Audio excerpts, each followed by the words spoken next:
எல்லா நடிப்பா இருக்கட்டும், ஆக்டிங்கா இருக்கட்டும், நான் தான் வந்து ஒரு இடத்துல பெர்ஃபார்ம் பண்ணிக்கிட்டு இருப்பேன். பெர்ஃபார்ம் பண்றப்ப அவங்க ஒரு சில குரூப் வந்து பின்னாடி நின்று கிண்டல் பண்ணியிருப்பாங்க. இல்ல ஒரு சில குரூப் நான் பண்ற மாதிரி ஏதாவது ஒண்ணு பண்ண வந்திருப்பாங்க. அதுதான் நடந்திருக்கும். நான் வந்து பாத்தீங்கன்னா யாருக்கிட்டையும் போயிருக்கவே மாட்டேன். அதுதான் நடந்துச்சு. அதே பிக் பாஸே ஒரு டாஸ்க் கேட்டாரு. கேட்டப்ப அதுக்கு வந்து வியானா வந்து சூப்பரா பதில் சொன்னாங்க. யாரு ஜெயிக்கிற குதிரை மாரி ஏறி சவாரி பண்ண நினைக்கிற நபர் யாரு அப்படின்ற ஒரு டாஸ்க் வந்துச்சு. அப்ப கரெக்டா எல்லாரும் அது சொன்னாங்க, அதை விட்டுறாங்க. வியானாவுக்கு தான் பிக் பாஸ் பாராட்டினாரு. அந்த பொண்ணு கரெக்டா சொல்லுச்சு, ஜெயிக்கிற குதிரை திவாகரனா. இன்னொரு பர்சன் பேரை சொல்லி அவர் வந்து இவர் கூட ஏறி டிராவல் பண்ண ட்ரை பண்றாரு. ஏன்னா இவர் கொஞ்சம் ஒரு ஃபேமஸான ஆளு.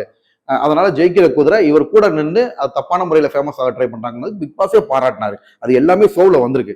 அந்த டாஸ்க் யாரா அந்த பையன் அப்படின்ற டாஸ்க்லயே இருந்துச்சு.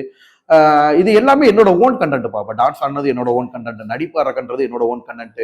அதெல்லாம் அந்தந்த டைமுக்கு எனக்கு யோசிச்சு அதே மாதிரி நிறைய ஆக்டிங் சீன் நடிச்சு காமிச்சிருப்பேன். அது என்னோட ஓன் கண்டென்ட். அதோட சேர்த்து பின்னாடி நின்று கிண்டல் பண்ணாங்கன்னா யாராவது பாட்டு பாடுறாங்களோ யாராவது ஏதாவது பண்ணாங்களோ நான் பின்னாடி போய் நிற்க மாட்டேன். ஒன்னு நான் தான் இண்டிவிஜுவலா எடுத்து பண்ணுவேன். அதுதான் உங்களுக்கு பயங்கர வைரல் ஆயிருக்கும்.